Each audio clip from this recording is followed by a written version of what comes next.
Halo, selamat pagi. Perkenalkan, nama saya Ronaldo Kalele dari kelas 4D. Saat ini saya akan mencoba menjelaskan 4 materi, yaitu yang pertama saham treasury, yang kedua saham preferen, yang ketiga dividen, dan yang keempat penyajian ekuitas. Yang pertama, saham treasury. Saham treasury adalah reakuisisi saham yang telah dibeli kemudian ditarik atau retirement atau dijual kembali di masa depan. Jika saham ditarik dari peredarannya, maka saham itu disebut dengan saham treasury. Saham treasury tidak digolongkan ke dalam aset dan mengurangi nilai aset bersih. Kepemilikan saham treasury tidak memberikan hak-hak kepada pemegang saham. Saham treasury menurut PSAK nomor 50 dan 55. Jika entitas memperoleh kembali instrumen ekuitasnya, maka instrumen tersebut atau saham treasury tersebut dikurangkan dari ekuitas.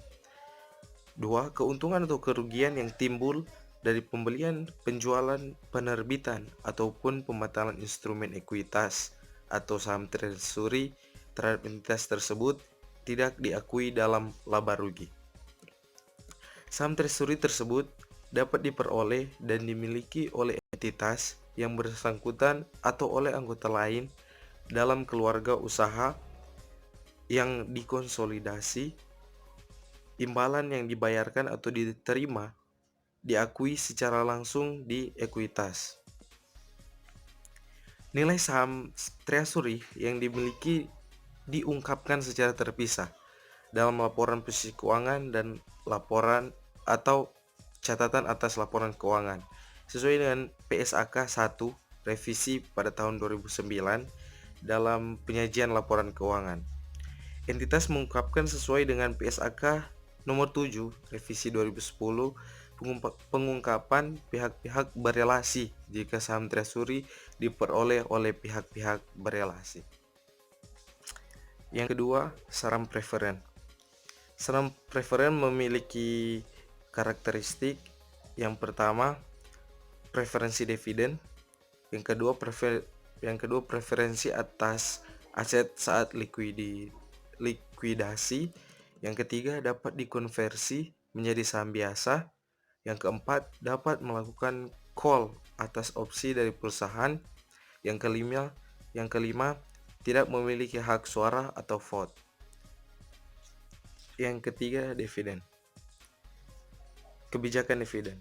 Alasan distribusi dividen tidak dimaksimalkan berdasarkan jumlah laba yang ditahan yang tersedia. Yang pertama, memelihara persetujuan dan kreditur. 2. Memenuhi persyaratan regulasi negara UU PT. 3. Membiayai pertumbuhan dan ekspansi. 4. Mempengaruhi arus kas dan likuiditas. Kelima, berjaga-jaga terhadap kemungkinan kerugian dan masalah likuiditas. 4. Penyajian ekuitas. Berikut ini contoh penyajian ekuitas dari Frost Company. Ekuitas pemegang saham 31 Desember tahun 2000.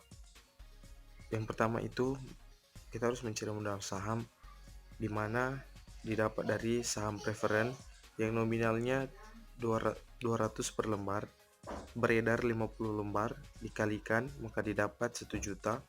Kemudian saham biasa nominal 100 per lembar yang beredar 10.000 lembar, dikalikan didapat 1 juta, maka total modal saham adalah 2 juta.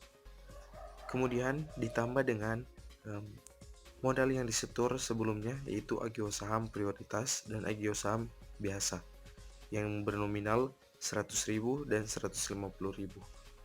Kemudian total modal saham tadi ditambahkan dengan total modal disetor, maka didapat dengan hasilnya, yaitu laba ditahan.